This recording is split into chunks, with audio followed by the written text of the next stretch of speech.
du point de vue du droit constitutionnel, est corrompu, est un argument parodié d'inconstitutionnalité. Pourquoi je le dis? Parce que la Constitution a dit que le mandat d'un chef, le mandat est de 5 ans dans notre pays. Si nous voulons nous servir des arriérés, madame, faisons des arriérés, mais dans le champ voulu par la loi. Autant les élections municipales, locales sont constitutionnelles, autant les élections législatives et présidentielles sont constitutionnelles, mais que nous avons un rendez-vous à consolider, madame. La démocratie, ce n'est pas, je ne sais pas moi, une juxtaposition d'explications pour justifier sa présence au pouvoir. La démocratie, madame, c'est justement ces mandats qu'on cherche d'un peuple. Et il faut les chercher dans les champs constitutionnels tels que voulu par la Constitution. Voilà. On peut avoir une ribambelle, une parodie, une panoplie d'arguments. Mais rassurez-vous que le peuple qui nous suit, il n'est pas Papi Tamba. Le peuple sait, Papi Tamba, que le peuple a besoin de donner son mandat Papi aux acteurs. Tamba, est-ce que l'organisation de municipales... Vous avez suivi très bien le calendrier rendu public par le président. Mais bien sûr. Alors, est-ce que l'organisation des municipales, locales, urbaines, donc municipales, urbaines et locales, permettra-t-elle justement d'arriver dans le délai aux élections présidentielles législatives? Monsieur Fabien, oui. Permettra, avec tous les respects que je dois à votre émission, que j'essaie très rapidement de réagir par rapport à certaines choses qui ont été avancées ici. Je vous en prie. D'abord, la jurisprudence vous est favorable, défavorable, cher ami. En termes de délai légal, on ne compte pas du 40e au 40e. J'ai dit bien ceci, la jurisprudence, en termes d'un délai légal, on ne part pas du 40e au 40e.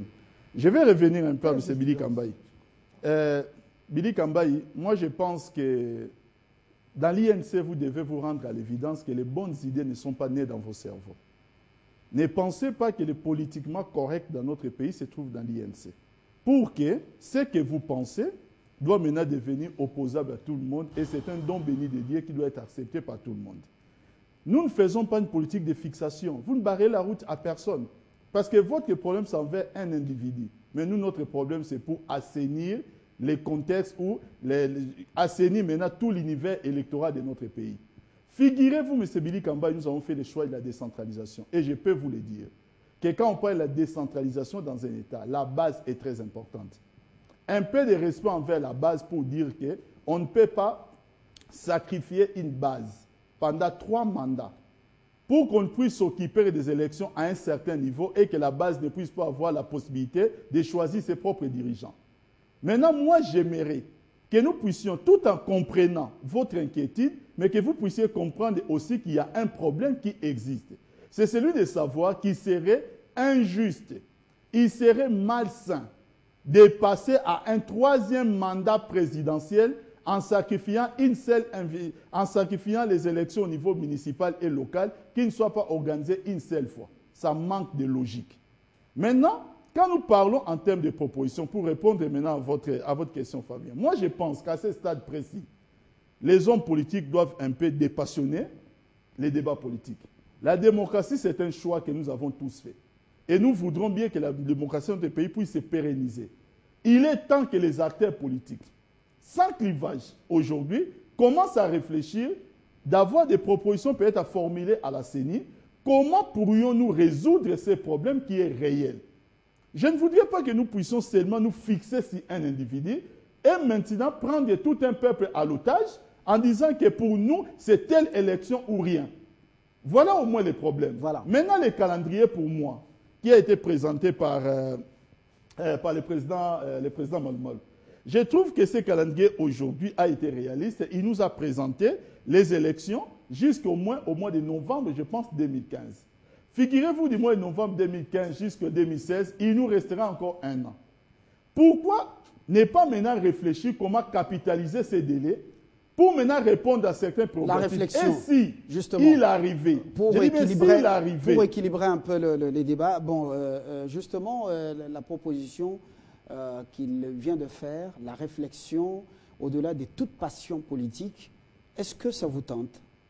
Non, la réflexion au-delà de toute passion politique, moi je crois que ce débat mérite un peu de la passion parce que nous voyons qu'il y a un groupe qui veut se jouer de la République. Tenez, vous savez que l'abbé président avait déjà déposé des projets de feuilles de route au niveau de l'Assemblée nationale. L'Assemblée nationale ne s'est même pas encore prononcée, il nous balance un calendrier électoral. Ça c'est de 1. Deuxième chose, la loi qui organise les élections dans notre pays, on l'appelle comment? Loi portant élections présidentielles, législatives, provinciales, municipales, urbaines, municipales. Organisation des élections présidentielles, législatives. La liste est longue. Maintenant, quand l'abbé président présente seulement un calendrier concernant les locales, que faisons-nous des autres élections?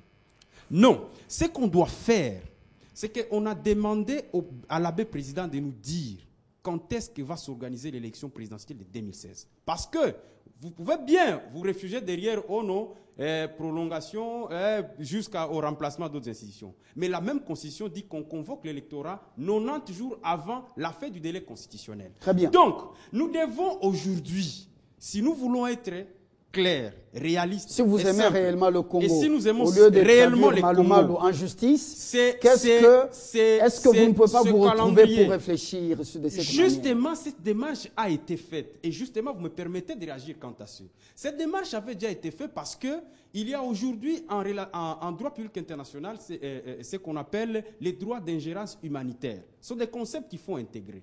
Les Nations Unies ayant compris que ce calendrier va amener à un chaos, les représentants spéciaux du secrétaire général ont initié des tables rondes entre l'opposition, la majorité et la CENI pour tenter de trouver une formule pour résoudre toute cette problématique. Eh bien, nous sommes surpris un bon matin. Le président de la République convoque les ambassadeurs des pays importants dans ce monde, y compris les représentants spéciaux du secrétaire général, pour...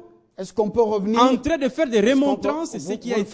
Vous ne faites pas une digression. Scandaleux. Ce n'est pas une digression parce que, justement, c'est une manière... C'est une digression.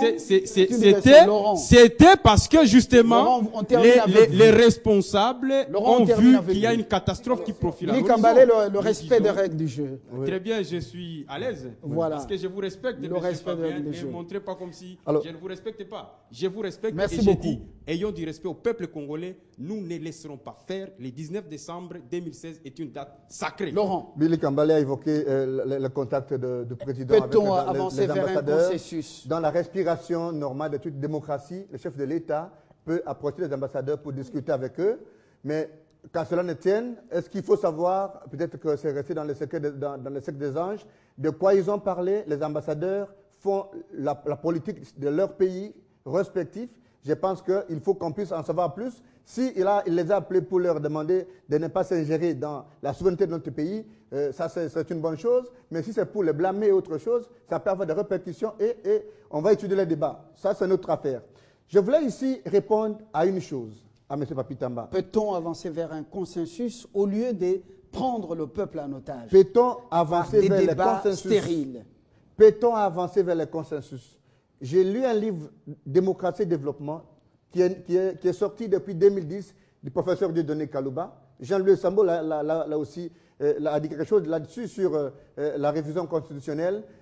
Monsieur Papi Tamba, quand vous parlez du peuple, du souverain primaire, c'est le même peuple qui a voté Joseph Kabila 2 fois, c'est le même peuple qui a voté les députés qui sont au Parlement, mais que dans la respiration normale de toute démocratie, les consensus ne peuvent s'entendre dans ce contexte que dans le champ, l'esprit et la lettre de la Constitution. Papi Tamba, parlons avec le cœur. J'ai voulu justifier, très Billy Kambale a dit qu'il faut un peu de la passion. Mais moi, je ne fais pas de la passion dans le sens négatif, mais de la passion dans le sens du patriotisme.